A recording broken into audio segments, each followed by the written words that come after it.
Happy Friday, everyone.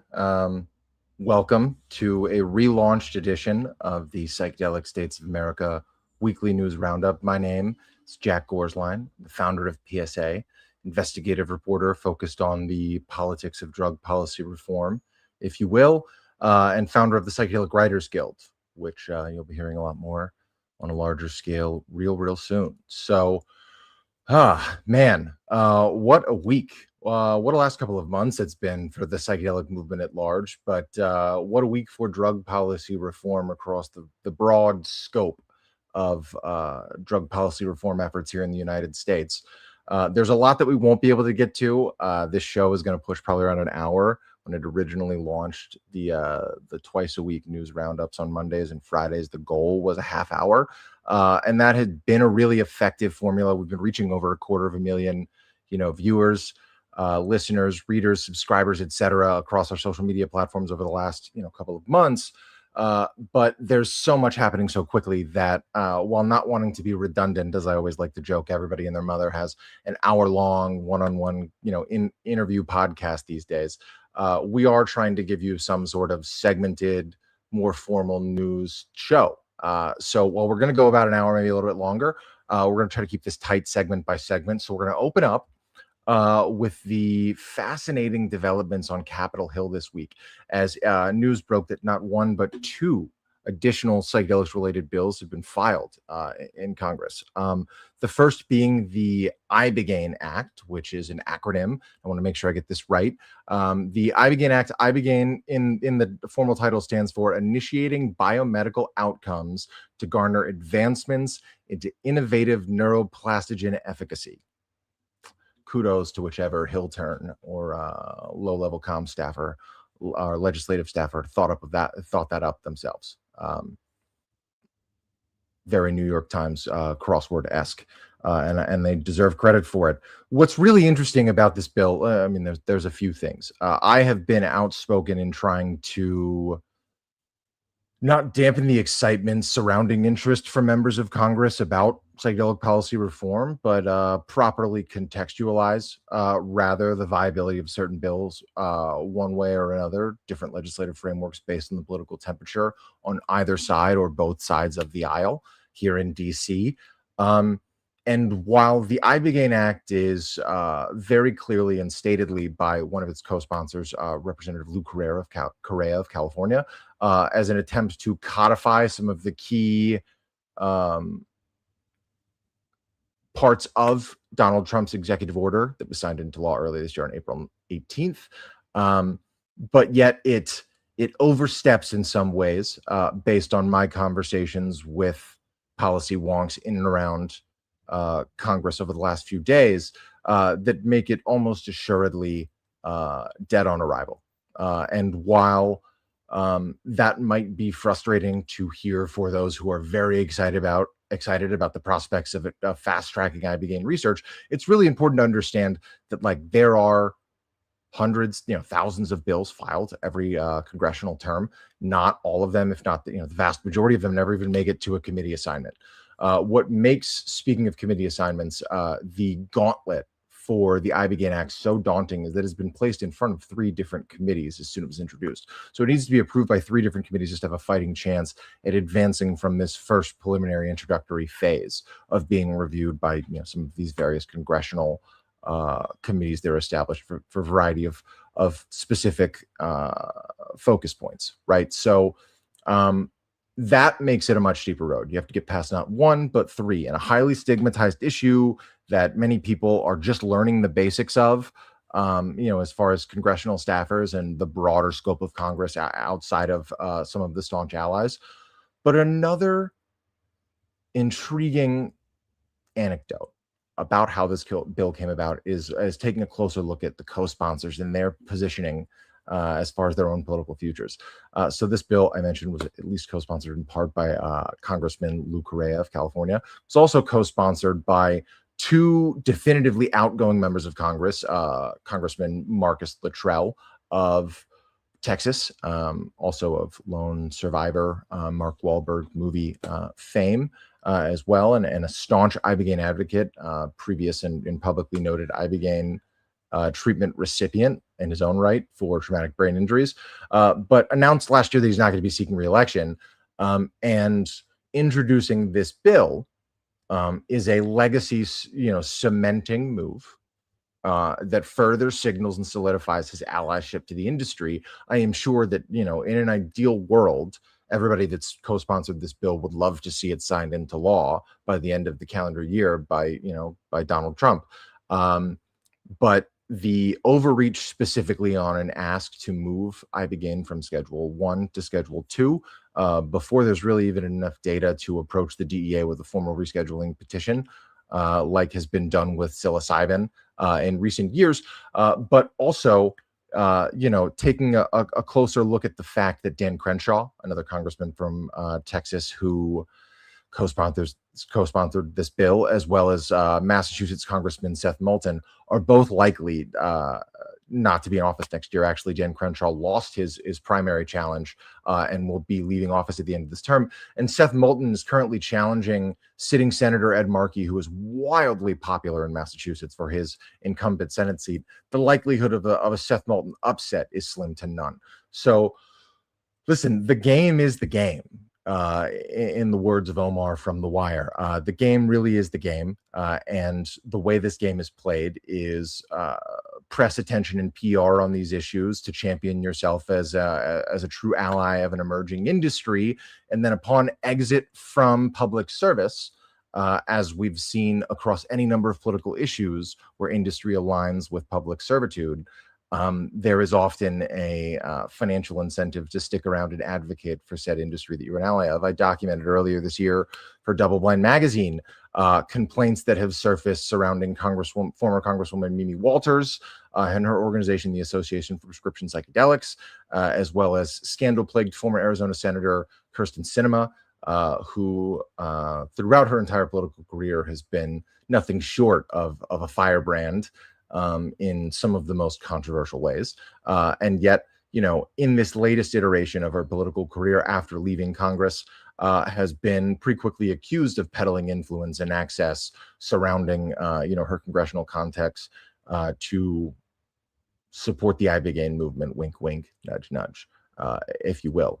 And so the context of how this machine churns and the way that progress is sowed over time by reintroducing these issues term after term after term until there's a breakthrough of enough support or public swelling or a need for public distraction, as we saw, I think, with some of the more urgent intentions behind the scramble to introduce and sign that executive order just a few months ago. It is so important that psychedelic community constituents on every level of this movement really understand how this game is played. I've said that a few times now, and I'm certainly getting a bit cyclical, so I will move on. But none of this is to disparage the intentions or the vision behind the ibogaine Act, but it is a stark commentary based on conversations with sources in and around Capitol Hill that have had, direct dialogue with some of the powers that be as to where this bill goes next. And I can almost assuredly state that it is dead on arrival as of introduction. No doubt we will see some further attempt to codify the directives outlined in the executive order from earlier this year within the next term or two. I don't think that's disputable. The train has left the station. The ibogaine movement is here to stay on both sides of the aisle, but in particular in clear and solidarity aligned coordination with the rightermost evangelical wing of the Republican Party. What else? There was another congressional bill filed that I admittedly have not had time to dig into much yet, but that appears to request that the Department of Defense, or Department of War, as some refer to it these days, request that they explore and fast-track research surrounding the benefits of psilocybin use for active duty troops and military veterans. Do I think that bill makes any sense, considering how much research has already been tracked by the federal government? Do I think it has a place already in terms of what this proposed research aims to accomplish within the research infrastructure that has already cropped up across the federal government? I do. So this is another bill that, at least at first glance, I do not view as having, any real chance of viability at reaching the big desk in the Oval Office for signature and a big old photo op with some psychedelic billionaires. So stay tuned, though. As I've reported before, I'm always open to new information, and if there's sources in or around conversations with that bill in particular that would like to chat, reach out, drop a hint, drop me a line. So moving on, as we're going to bring on our first guest here in about 10 minutes, I want to highlight, as I put out on social media in the last 12 to 18 hours, a really significant policy breakthrough in Massachusetts, where anybody who's been following my reporting knows I got my start covering the 2024 Yes on 4 psychedelic legalization and decriminalization ballot measure that failed in a blaze of scandalous glory and lucrative pocket lining. So the developments in Massachusetts is something that, despite my relocation to DC last fall, I am still actively tracking and in touch with legislative contacts across that state legislature and the grassroots organizations surrounding their kind of regional psychedelic lobby. And news broke late Wednesday night that in an advancement of a key amendment to a prominent state economic omnibus bill was enacted and added to this bill that would establish a 5-year timeline for a state-regulated psychedelic pilot program. Notably, there had been some jostling from a few different prominent state legislators over whether or not this would be a psilocybin only or a broader, all psychedelics, let's keep an open mind kind of a bill. It's worth noting, and as I've stated here on this show and in my reporting before, Massachusetts is one of, kind of the global hubs for the highest quality of research and innovation, massive biotech industry, obviously some of the most heralded research institutions on the planet, Harvard, MIT, even UMass, some of the smaller schools. It is a hub of innovation and a place that surprisingly has not conducted any serious IBM research as far as I'm aware of. And in speaking with a lot of the leading scientific, psychedelic researchers in the Commonwealth of Massachusetts in particular. So major opportunity for IBM innovation and scientific research to get their hands dirty. Private capital, of course, with that very staunch and well-established biotech industry in Massachusetts and across New England is certainly keen. But this pilot program notably includes, as proposed, a number of grassroots advocacy focus points that were key concessions that appear to have been made in a nod to grassroots advocates and a number of state lawmaker allies really having a finger on the pulse of where equity and access fall in the broader kind of scope of priorities for this movement at large and across the country. So not only is there what is being described right now as a medical psychedelic fund that, while vague on details, I have been told the Department of Public Health in Massachusetts is very keen to establish a similar setup as New Mexico's enacted psilocybin treatment equity access fund that's about $500,000 for the first year to cover the cost of psilocybin assisted treatment for low-income residents in New Mexico. So State Senator Cindy Friedman, who is very influential across both political parties in Massachusetts, but especially when it comes to move the needle issues like this, has been a consistent champion of supporting innovative psychedelic policy reform. And in Massachusetts in particular, and from my understanding, is very, very gung-ho about nailing down the details of equitable access funds for this treatment for low-income Bay State residents. Another key component that I know there's been some chatter on psychedelic Twitter about whether or not this is, just a, fluff and flowers rhetoric move to include this language. But the proposed pilot program includes language that would exclude psychedelic biotech, like drug developers and pharmaceutical companies, as well as cannabis industry stakeholders from having any financial play or involvement in this pilot program. I don't know that there's as much interest from the Massachusetts cannabis industry or like the cannabis industry at large at wading into the future of like psychedelic assisted therapy. I certainly think that there's probably VCs and donor class folks and, large money investors that have, serious money in both industries and maybe even in joint ventures.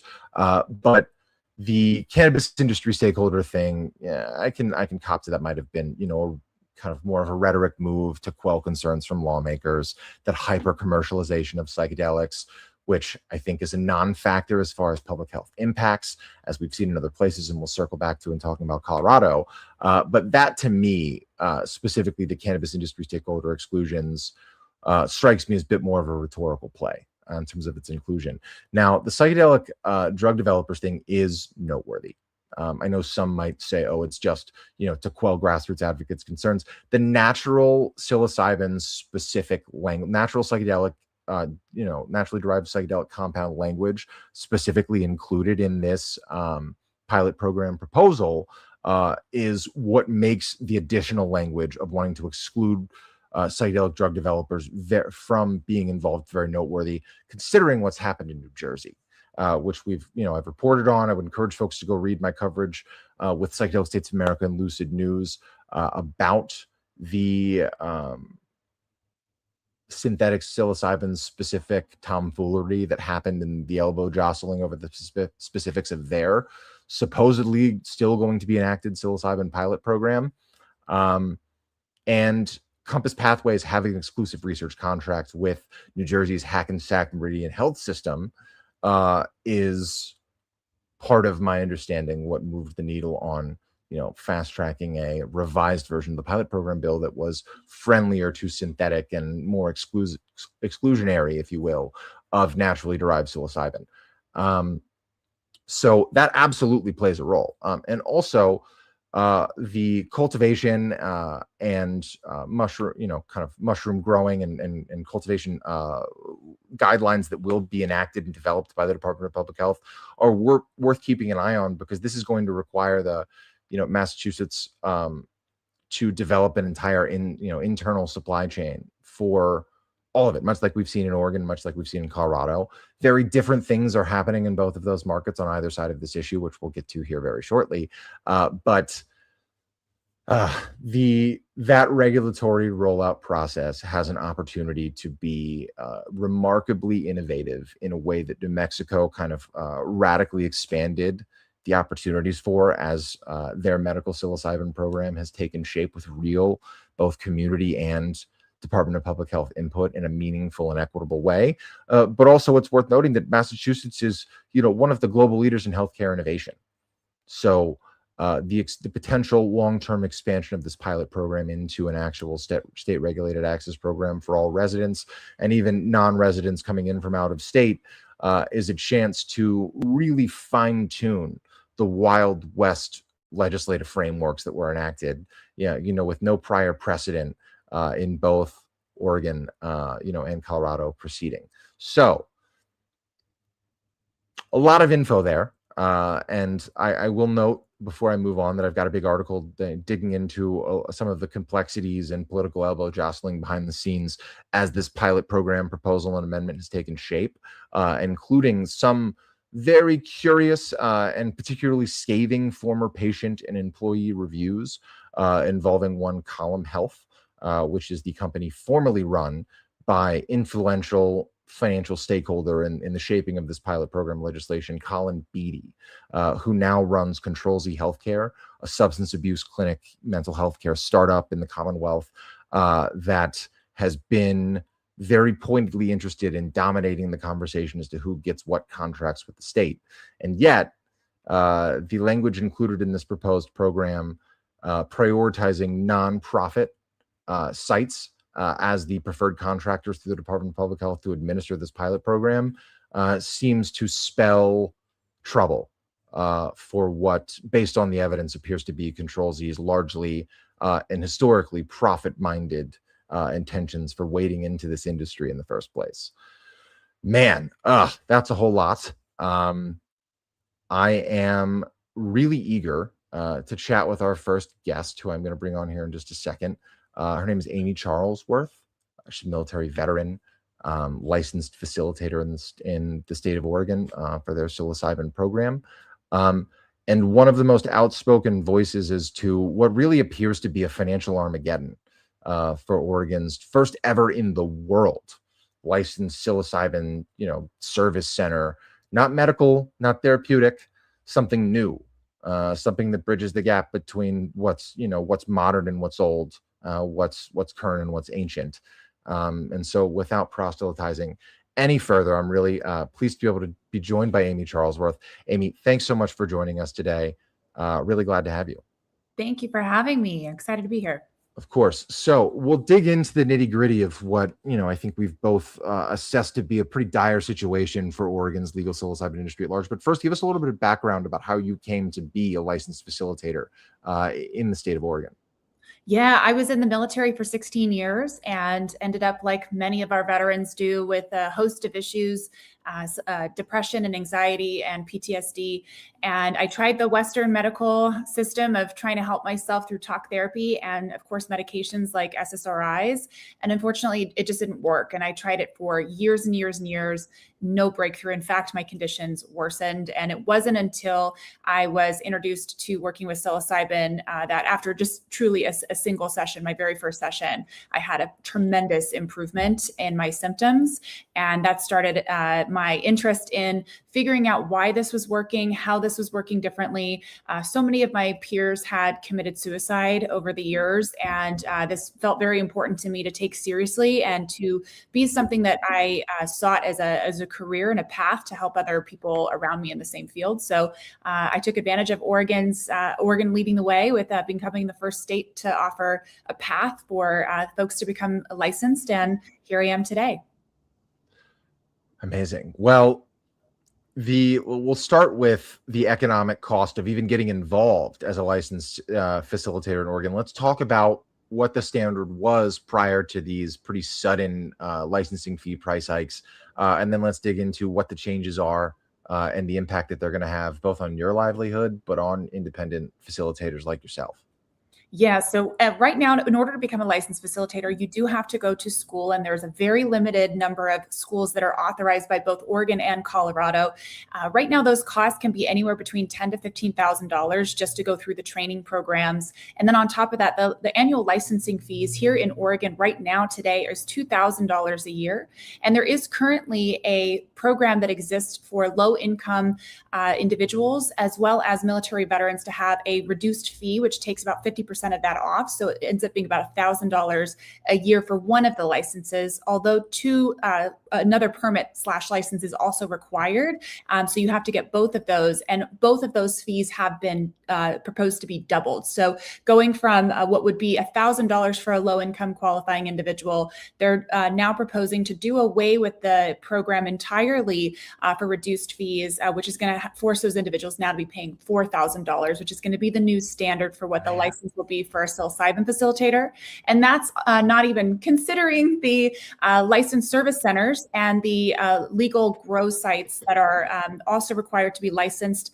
Their licenses currently today are $10,000 annually, and they're proposed now to be raised to $20,000 respectively for each of those facilities. So very, very steep hikes for getting just licensed annually. Yeah, and what's really fast, we had a long pre-interview yesterday that really helped shape, at least from my perspective, the importance of hearing for our audience from hearing from you firsthand, right? What's really fascinating, right, is that we just opened up this segment talking about Massachusetts Department of Public Health, previously, and how they appear to be very gung-ho to get whatever comes next for Massachusetts, proposed pilot program right. The Oregon Health Authority, for whatever reason, seems to have been one of the biggest detractors in making real substantive amendments, alterations to this program that could actually empower the program to thrive. And you talked a little bit, and you've testified at some of the public feedback sessions, about the lack of transparency with industry stakeholders, both service centers as well as individual facilitators and clients, I guess, not patients, because it's not medical or therapeutic clients, right? But participants in this program. Can you talk a little bit about the timeline in which you became aware of these changes and what the response has been from Oregon state officials when you've expressed, hey, like, we would have loved to have had some input on how these changes were decided upon? Yeah, so I'm pretty tuned into what's going on within the state because I've signed up for all of the email alerts. I attend the public listening sessions. I was actually just on the RAC, so the Rules and Advisory Committee. So I was selected to serve on that for this last term. So even though I'm well connected in and have the alerts on, I only found out about the hike increases that are proposed within the last 2 weeks. They sent out a proposed revisions guide for those of us that are serving on RAC this term, literally just within the last week. And then we also got an email within the last few days from the state of Oregon letting us know that they're combining the Oregon Medical Marijuana Program and Oregon Psilocybin Program together in the next couple of days. Yeah. So that was all breaking news within the last 2 weeks. Yeah, and it's worth noting that even the correspondence that I've obtained from the Oregon Health Authority directly to industry stakeholders is signaling pretty openly that that the program itself is in significant financial dire straits. The Oregon state budget is facing like a $1 billion shortfall, correct? So we often see, I think it's important to note, we often see historically whenever there is an economic downturn, and public services are slashed, that things, mental health services, and state Medicaid services are some of the first public benefits that are slashed.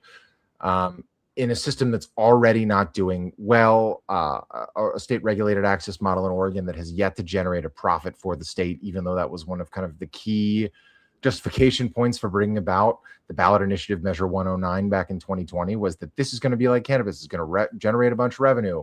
Think of the tax dollars. It's done the exact opposite. There's been some pretty widespread coverage internationally with The Guardian. Double Blind's been pretty diligent in covering it, but centers themselves are already struggling. There have been a number of closures across the state. And so let's talk a little bit about, even beyond the facilitator impact, break down for us what this is going to do in short order to license centers, and what the raw numbers are that are going to drive this financial Armageddon for the industry. Yeah, I mean, just like you called out a moment ago, there is a massive slash. About a third have been reported from the number of licensed service centers that originally existed have now closed. And that number of a third was reported several months ago, but I firmly believe it's probably actually gone up. I'm already aware of another 2 to 3 that have closed, and they're only even allowed to operate in certain counties that have agreed to have them around anyway. So we're already limited in our resources. And basically the bottom line is this is just going to trickle downhill to the clients who are seeking these services from all over the United States and the world. People fly in, here locally to access psilocybin services in Oregon, but they also fly to Colorado. So our already limited choices are about to get a lot more narrow. And this is going to affect the bottom line number that a client has to pay in order to access these services. Today, the number is somewhere in the ballpark of about $1,500 and higher. That $1,500 is about the average on the low side, because just to sit in the service center, the facilitator has to cover the room fee, which can range anywhere from $500 to $1,000 for the day to use that room. And then in addition, you're paying for the psilocybin, which can be anywhere around $300 on average for a 50 milligram dose. So it's already incredibly expensive just for the raw cost. That doesn't include any of the time for preparation and integration services. It doesn't cover the hourly rate for the facilitator to sit with that individual for 6 to 8 hours. So this really is truly if you're doubling and tripling the costs for the service centers, of course, they're going to turn around and increase the cost. The licensed grow sites, when their license is being doubled, that's also going to increase the cost of the psilocybin itself. Yeah. So everybody's going to have to raise their prices. You're probably looking at the new average being around $2,000 to $3,000 for a single psilocybin session, which is completely unrealistic and not economical. This is probably going to drive a lot more closures and drive underground operations to be what people lean on to get accessible services for psilocybin therapies. Yeah. It's ultimately shaping up to be such a tragedy. As I want to give a shout out to Sam Chapman, executive director and founder of the Center for Psychedelic Policy, who, Amy, as you've mentioned to me off camera, has been a staunchly by your side in advocating for at least adjusting the proposed fees I know that the Healing Advocacy Fund, which Sam was the inaugural executive director of, following the passage of Measure 109 in Oregon back in 2020, has also been pretty open about, like, this is going to devastate the industry, calling for people to reach out to the governor and the OHA director, the Oregon Health Authority's executive director as well. Sam has also been at the front lines of trying to address what one of the earliest issues that continues to be an issue with next gen mental health care options or medical treatments in general, but the incredibly high cost of entry. You've laid out to us, I think, that some of the regulatory burden that is placed on facilitators is what drives up that cost. We talked yesterday, you mentioned that $1,200, correct me if I'm wrong, is about like the lowest amount that you can charge for a session. And to your point, 800 of that potentially can go to just renting the room. And then so $400 for a 6-hour experience, right? That's what, $50, roughly $50 an hour, not factoring in state taxes, all of that. Like, it doesn't come out to very much. And especially considering all of the prep time, the post-integration time, just the intake, right? Like, you have to do it. And all of that amounts to, a system that needs reform so that the individual facilitator can succeed. But as Sam's pointed out, it's not the same for other medical professionals. You pointed out to me, tell us a little bit about the dual burden of these multiple licenses that you have to have, both the actual licensure to be a facilitator, but also the worker's permit, and why it's so absurd that you have to pay for both. Break that down for us. Yeah, so when you get licensed in the state of Oregon, they require actually 2 processes. So you have to get your facilitator's license, which of course requires that schooling, a background check that you have to pay for, the full license that you have to go through. There's several factors that you have to fill out, equity programs, and a bunch of other hoops you need to jump through. Once you're done with that, you're not done yet. You still have to get your worker's permit. Workers' permits are designed for individuals at the service centers who are going to be working there, that are going to have their hands on the psilocybin, interacting with clients, et cetera. That also requires a separate fee and a separate background check. So in order to become a licensed facilitator at this time, you're paying for 2 separate licenses, 2 separate background checks, all with the same department. And so there's already a dual requirement. And then when you come up for renewal, they're now requiring and proposing changes to where you can access your continuing education credits from. Right now, the only place to get those from are the other licensed boards. So nursing, psychology, medical doctor. And again, a lot of the facilitators are not clinical background or dual licensed individuals, because this is not a clinical or medical experience. But there's almost like a force of nature coming where they're trying to make it a clinical thing, because facilitators who are not dual licensed, so as an example, I'm not a psychologist, I'm not a nurse, so I don't have avenue or access to those continuing education programs that are approved by those other boards. So one of the rules that they have right now is proposing that that's the only avenue that you could get continuing education credits from, which is going to basically push and force out the individuals who are non-clinical and not licensed. But also the current nature financially, the burden on each individual that is a licensed psilocybin facilitator, they're required to have these dual licenses, which there's not a whole lot of other industries that are required to have 2 separate background checks and 2 separate annual fees that they're having to pay in order to maintain their license as a psilocybin facilitator. And the last thing I'll say on that is also really unnecessary, because in the rules as they're currently written, psilocybin facilitators aren't allowed to put their hands on the psilocybin anyways. So we're essentially having to have this additional worker's permit in a fashion that it doesn't make sense, because we're not even able to perform the operations that are connected to that particular worker's permit. So it's an unnecessary permit for us to have in the first place. Yeah. One of the other things you mentioned, and we'll wrap up here in just a second and move on to Jacob and kind of tie into how this could affect and is actively influencing probably some of the political and bureaucratic thinking around rollbacks in Colorado, is, you mentioned to me that, and you mentioned before, facilitators have to put together an equity plan and really address and outline with the state how they're going to do their very best to make this treatment more affordable, despite no equity fund from the state to support in that, despite having to, as you noted, they're eliminating income-based or, discounts to register. So they're asking facilitators to do everything in their power to make this stuff more financially accessible, and they're cutting you off at the knees and limiting your financial accessibility to this, to being a licensed facilitator. It really is remarkable.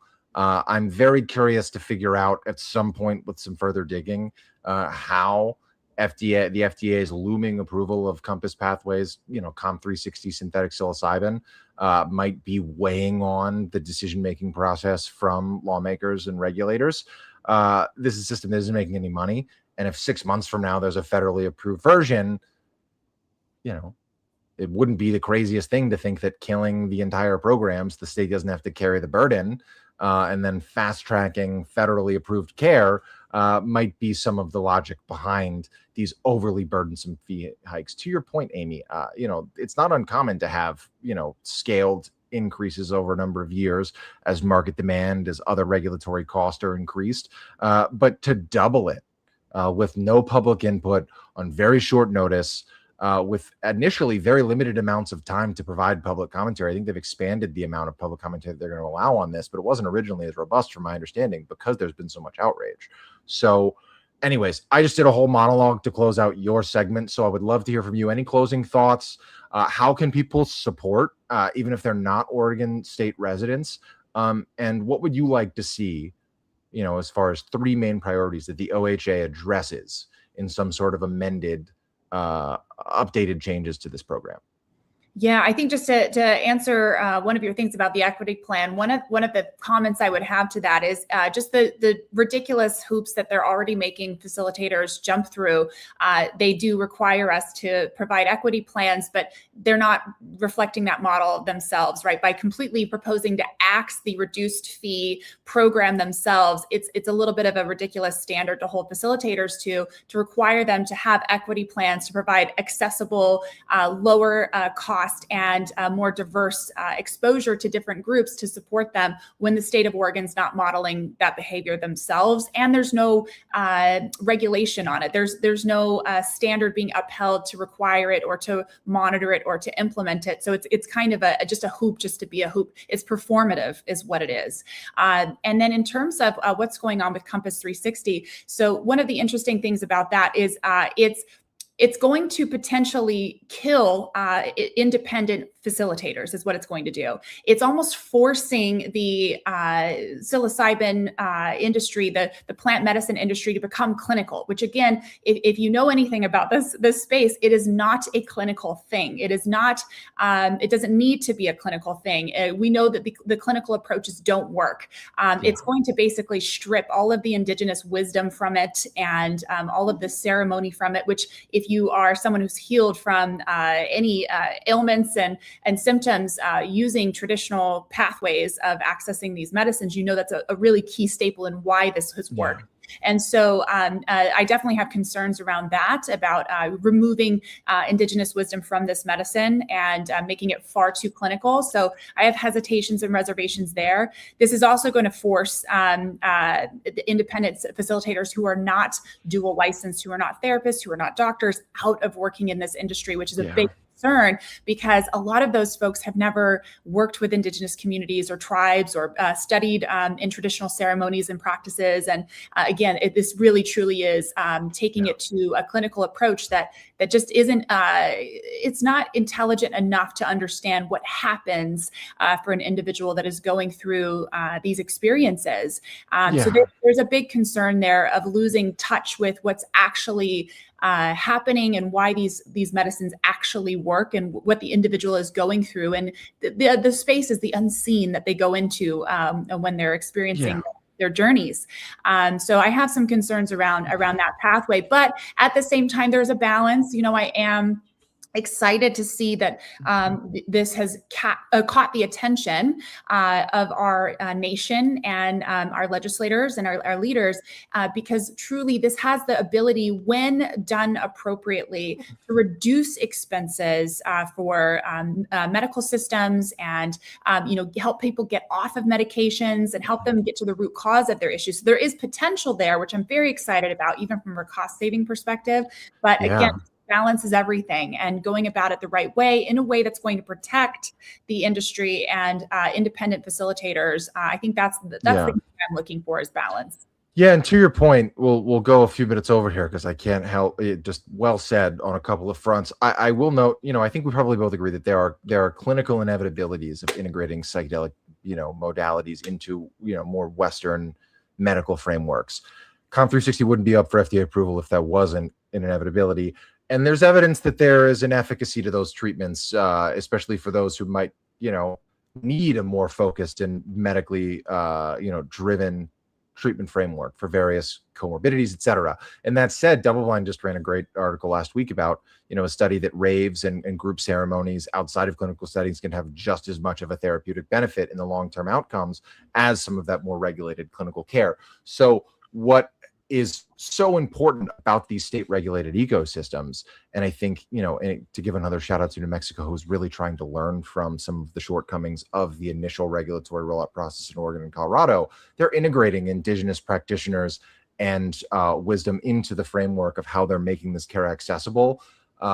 Did see in Oregon, and I give Sam a lot of credit for it, there's been an effort to do some studies on making care more financially affordable. And I think we're not as far out from figuring out some more innovative ways to bring costs down. Sam's, again, I think, been one of the foremost voices of it. And we're going to get there. I wish that this program could have the opportunity to really find its roots and be given a little bit more time. Again, as I mentioned at the start of the segment, like every time there's an economic downturn across, American history over the 20th century, medical, federally funded state Medicaid services, et cetera, all of those things are some of the first things that get slashed, but even more so mental health care, right? So we've even seen in Canada, they had a really phenomenal harm reduction, drug decriminalization, provincial wide measure that passed, and they didn't give it enough time. There was clear impact that it was working, but because of a budget shortfall, the funding, and then a year and a half later, when public health outcomes started to turn negative again, they rolled the whole thing back entirely. We live in such an instant demand, instant gratification society that I think is also very,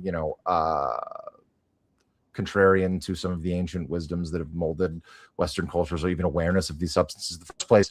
But all that said, like, if we could convince some of these bureaucrats, if there could be a narrative about, hey, like if you hold out, the long-term money you're going to save from eliminating or at least really cutting into the pervasive system of chronic healthcare that we have in the Western world with these modalities that are proven to reduce follow-up care needs and solve a number of other diverse medical and mental health conditions, with long-term outcomes that rival that of any number of conventional treatments in those fields. That isn't just mental health care. I know I'm preaching to the choir here, but the lack of patience that state regulators often have in implementing these programs the right way continues to befuddle me. And I hope that in you and other advocates and Jacob in Colorado, who we're going to get to here in a second, continuing to raise your voices about, give us time. Let us actually track the outcomes. Let us actually find solutions before jacking this up with any input from us. My hope is that we can turn the tide and make that the norm for state-by-state advocacy post-FDA approval. So all of that to say, Amy, thank you so much for joining us. Any closing thoughts you want to share with the audience? Yeah, just that you had asked a moment ago how people can get involved and support, yes, and have their voices heard. Right now is the time to reach out to your governor's office, to write letters, attend the public listening sessions, and provide your comments in September. Right now, we, as part of the RAC team, we did submit our strong opposing feedback already. So they're going to consider those comments. They'll make some revisions, and then they'll bring that to the public in September. So go to the Oregon Psilocybin Services website and get the exact dates and sign up for the alert so you can attend that Zoom session. And please raise your voices, submit your public comments on that live session. That is the time to provide the feedback. They will consider the feedback, and then they'll make the proposed adjustments before 2027. So that's the best way to get involved and have your voice heard to ensure that you get your comments considered. Amazing. And we'll make sure to update the show notes and also put out an email blast with some of the recap clips with some of that information so that our readers can tap in directly. Amy, thank you so much. Follow Amy online at Q and Amy across most social media platforms. She's not hard to find. And we'll certainly talk with you again soon. Thanks as always. Thank you. Bye. Yes, ma'am. All righty, we're gonna keep it moving. Like I said, we're definitely gonna go over an hour today, but I am joined next by the great and fearless Jacob Marlega. Jacob, thanks so much for joining us. So appreciate your time on short notice. How are you today? Hey Jack, I'm doing all right, man. Thanks for having me. Yeah, excited to be here, and I'll let you kind of, do introduction Of or ask the first course. question or whatever, and I Yeah, yeah, can yeah. start rattling off our stuff.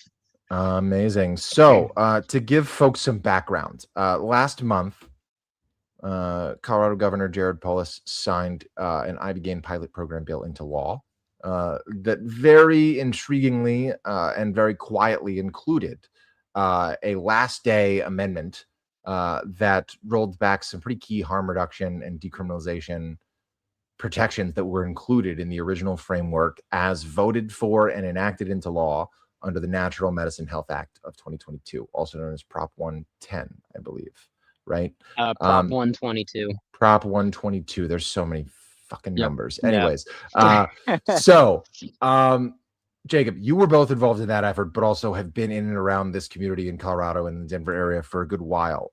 Can you tell us a little bit about how you first became aware of this amendment and what this amendment would actually do to the industry, but also those operating in this decrim, harm reduction, protection, kind of referral, sharing space that is included in these decriminalization provisions of the Natural Medicine Health Act? Yeah, totally, man. So I ended up finding out about the amendment, which was House Bill 261325, probably like 48 hours or so after the General Assembly closed on the 13th of May this year, and essentially going through it, reading the first like 2/3 of the whole document was talking about the ibogaine research pilot program, which we were all kind of aware of that was going to be implemented and put into this stuff, because it is 2026 and they were trying to like expand on what they currently had for that Prop 122 bill. But yeah, about like 2/3 of the way through, they had some changes to essentially how people can give away or share and acquire natural medicines, specifically psilocybin, DMT, and mescaline, because those were the ones that were already like legalized and decriminalized with that Prop 122. Basically, how they're changing it is they're changing it all now to a supervised consumption model. And they're doing this because I'm sure, as some of you might know, in Colorado and like the certain downtown areas in Denver, there tends to be a lot of like almost farmers market style pop-up booths that have psilocybin mushrooms there, and you're allowed to go and acquire a free gift of these, while also paying for quote unquote harm reduction services, Yeah. which even some people would even do less. It may just be a here, pay for this sticker, here, acquire some mushrooms. Mhm. And there's no real oversight. Nobody's checking identification to make sure folks are over the age limit of 21. And yeah, basically, it just ended up causing some issues and some pushback from the what I assume would be the Yeah. state authorities and the licensed regulated market, because why should these people just be allowed to acquire mushrooms over the counter or literally over the table on the street corners kind of thing? Yeah. um Yeah. To that point, I think it's important to chime in and note like this bill was written the way that it was written by people who knew exactly what this was going to create. So, I have found in speaking both with industry stakeholders, some of the people that were heavily involved in the drafting of the original Natural Medicine Health Act, right? That like this was inevitable. This was not a loophole situation. This semi-illicit that was the beauty of the commercialization, decrim you know, market, right? right? Like, and also it's really important to note. You said like industry stakeholders and lawmakers might not have liked it, but Jacob, to your knowledge, have there been any substantive negative public health outcomes from this decriminalized access to certain naturally derived psychedelics through these models? Yeah, majorly not. I think there may have been like one or two cases of people just like, having some issues with this stuff, but it definitely wasn't in a say a supervised setting. And as we Yeah. all know, these like substances have the ability to kind of like alter your state of mind and get you to think in certain Yeah. ways. And depending on who that individual is, like, sure, you could run into some instances, but for a vast majority of people, like 99+%, there's been no problems Yeah. whatsoever, even And with that's like the shoddy quality that comes from the street corners, right? yeah, And just like and the lack of oversight. yeah. And that's not to like it's not to say that there aren't bad actors. It's not to say that those anecdotal cases of negative outcomes for people who acquired or obtained, psychedelic substances through those avenues with limited or to no, real harm reduction consultation services. It's not to discount the very real impact that those negative experiences had on those individuals, anybody who might have been around them. But it is really important to note that we're talking about needle in a haystack instances here, right? Even if not For sure. more, minuscule comparative to the broad scope of 4 year. The decriminalization provisions in the National Medicine Health Act went into law on January 1st, 2023. This Yep. was, three and a half years in counting of this landscape. What I have heard, and I've got some forthcoming written coverage, is that the Attorney General and state lawmakers certainly didn't love it, but it was enacted in a statewide vote. So what can they do? Oh, well, they can do this, right? They can sneak something in this way to regain control. And it also isn't to say that the way that certain folks have been operating in that illicit commercialization, not even illicit, but like who, kind of specifically harm reduction consultation commercialization of sorts. There are folks that were being pretty, as you noted, on street corners, etc. I attended PsyCon Denver earlier this year at the Denver Convention There's Center. booths at Same conventions. convention center, Yep. same convention center that's MAP Psych Science Conference was at last year, where you would never see a company selling, what's technically a Schedule 1 substance on the exhibit floor. And yet there was like pretty brazen, sales on the convention center floor at PsyCon Denver with, uniformed members of the, Denver Fire Department walking around making sure everybody's safe. So with no legal authority to intervene in that moment because of the way that the bill was written. So there is an argument to be made that something needed to be done to ensure that there might not be that, negative public health outcome that's particularly scandalous down the line. But the lack of public input on this change is what seems to be particularly most egregious from my vantage point as a reporter. So Jacob, tell us about that though. Tell us about what the process has been like in trying to get a little bit more involved and seek some answers, and what the incredibly burdensome, entry barrier for trying to repeal this Dude, actually is. yeah, it's damn near unconstitutional, man. So essentially in the like at the bottom of the House bill, the one thing that you can do as like say an individual of Colorado or whatever, you can file a referendum petition, which is what we did against the specific section that was the definition of personal use. And we did that because we thought that was literally our only pathway to enacting change in this law, or at least preventing it and holding our line in the sand. And essentially what that is it's a required 125,000 signatures of Colorado elected voters in order to just get the question put onto the ballot in November. And because of the nature of like how bills work and how they're passed, we had to wait for it to become law, which it means signed by the governor. Or in Colorado, you can wait 30 days after the General Assembly closes. And as Jack, you touched on it, they slipped this in literally 2 days before the last day of the General Assembly. So on May 11th, it was amended to that House bill. And on the 13th is when it passed with the majority vote and everything. But it didn't happen until June 4th that Polis ended up actually signing it. And yeah, I mean, we basically already had it in the queue with the Secretary of State to be filed to do this whole thing. But once you even get that, and like it's a minimum of like a 90-day period from basically, what would it be, May 13th to August 12th that you get to be able to do this. But when you file for it and you have to wait for the due process, and then you have to prove that you know how to print it, and then you have to be able to follow all these rules and have a bank account and do like you have to have a whole issue committee nonprofit and everything. There's so many steps. By the time it's all said and done, you're left with like I mean, minimum like 70 days, like actionable time kind of thing, or sorry, not minimum, maximum like amount of days. And when you are literally, there's no one who even knows about this stuff, even if you're involved in the industry, let alone like you're not funded, you have to drum up support, you have to work with volunteers because the typical like petition campaigns, you're often paying between $5 and $10 per signature for a professional paid circulator to circulate a petition. And this is just to have it be put on the ballot. And then once it's on the ballot, you have to run a whole campaign to inform people which direction you need their vote to count for.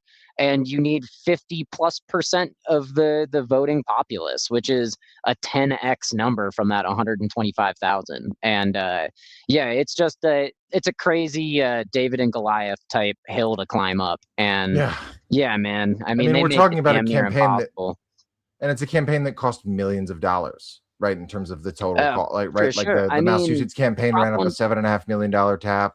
Prop 122 was Prop what, like, 122 was like, I think it was 4.5 mil or yeah, something like it that. But was, I've also heard 8.5 mil, so I'm not entirely sure. well, and if you factor in the way that they weave an educational partner, like they did in Massachusetts, there was a whole lot of money that didn't end up in that $7.5 million total that got donated to the campaign directly because they funnel it through these. I'm not going to rehash the blueprint, but all of that said, let's also talk a little bit about how this actually affects service centers. This is one of the interesting things that cropped up the Voted to Share campaign, Yeah. right? Is your concern that nobody's looking at the downstream impact this is going to have on licensed service centers. And in fact, there's probably some very real incentive to be concerned if you're a service center employee or owner.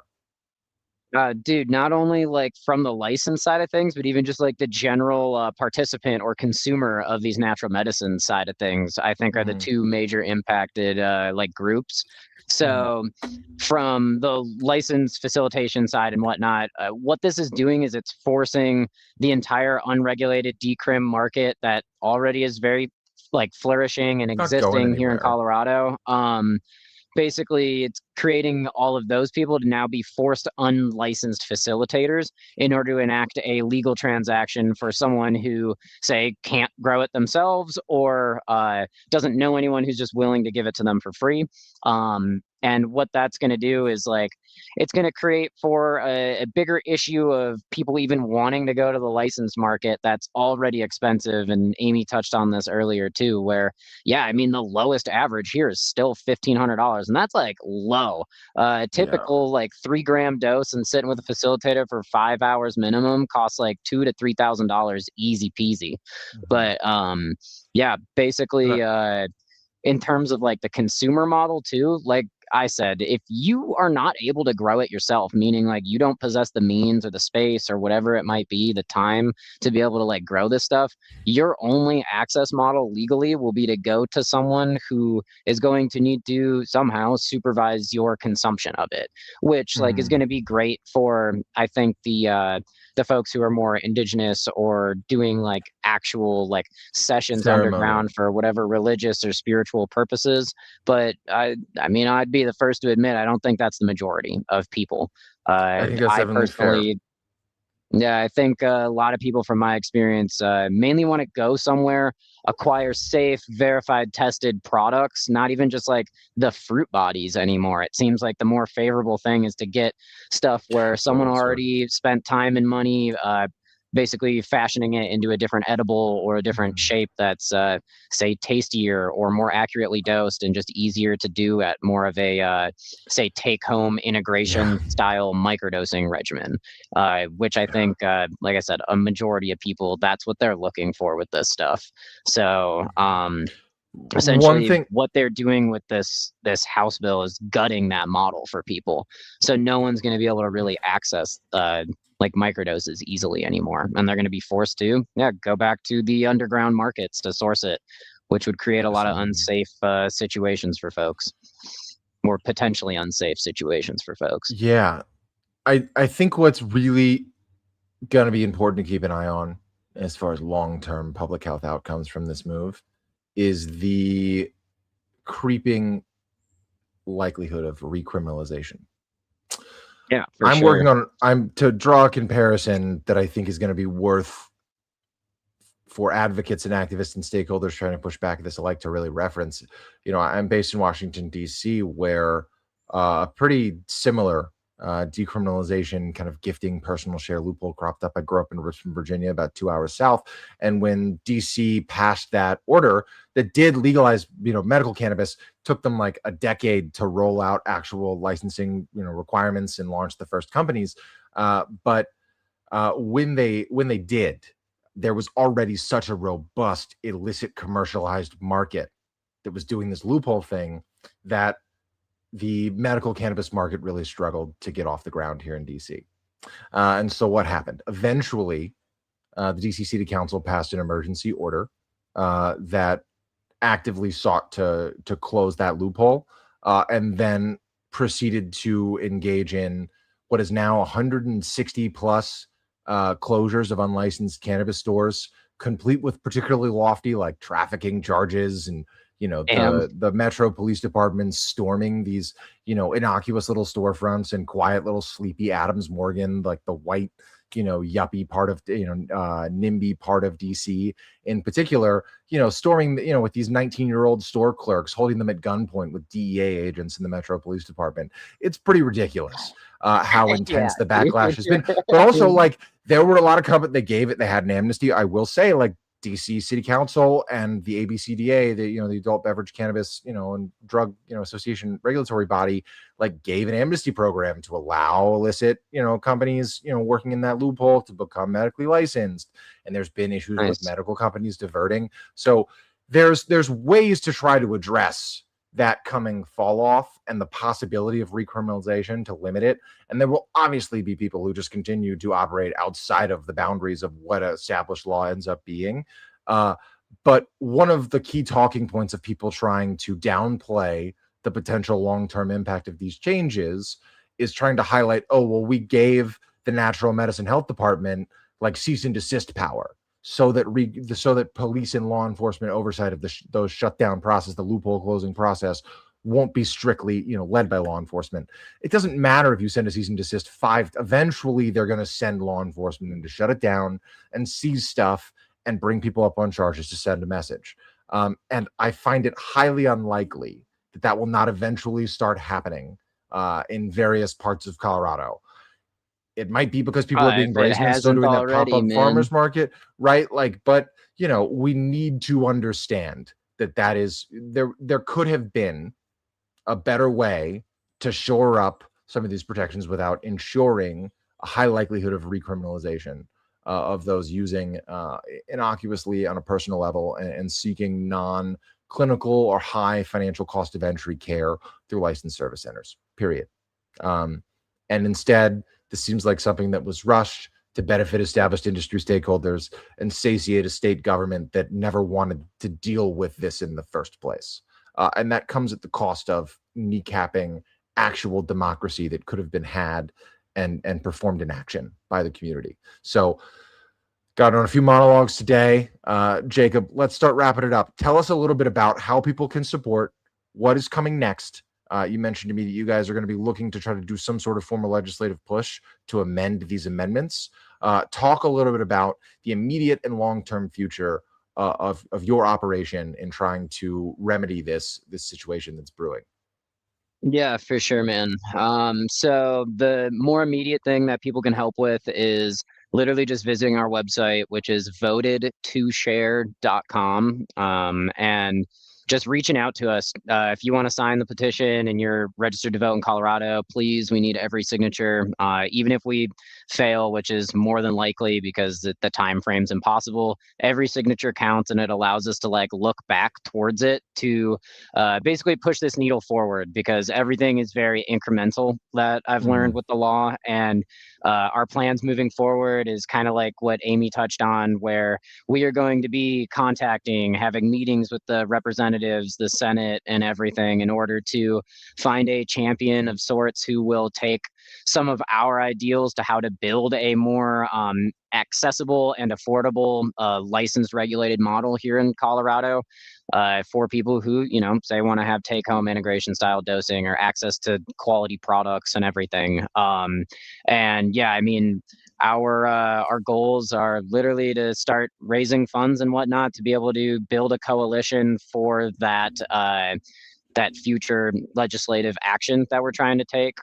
We've already started partnering with some lawyers and businesses that are in the space. We're going to be doing like the most to get in front of even the Department of Regulatory Agencies, which is the department that oversees the licensed like facilitation industry here in Colorado, to hopefully have our ideals be heard. I think it's at a great time for us to be taking this stance and calling out this elephant in the room, because it feels a lot like Oregon, where the market is being strangled for what seems to be no reason at all. And we want to start basically voicing our opinions now so that things are recorded. There is a record. We have these ideals and like basically this model that we can write literally directly and tag it parallel to the current licensed model and be able to actually build a successful business model for that industry so that it can flourish, so that the stakeholders, the state, even the consumers and the innocent bystanders all get what we're looking for. And yeah, man, it's going to be a long process, but hey, it started with whatever this House bill was and them kind of sliding stuff in at the last minute. And well, all right, we're going to start being a booming voice in the industry to try and get this this stuff heard and actually changed in a good, like, ethical way. Well said as always, Jacob. Your comments at the end there made me think of one of my all-time favorite quotes by one Margaret Mead. Never doubt that a small, committed group of citizens can change the world. Indeed, it's the only thing that ever has. So to grassroots advocates like yourself, fighting the good fight, speaking truth to power, being the canaries in the coal mine for a movement at a crossroads, thank you for giving me something to cover in the first place as a psychedelic journalist, but also for your tireless efforts. It comes at great emotional and energetic cost, and that should not be discounted in documenting the efforts that you're trying to spearhead. Thanks, man. So, Jacob, to be continued, my friend. Keep up the great work, and we'll chat more soon.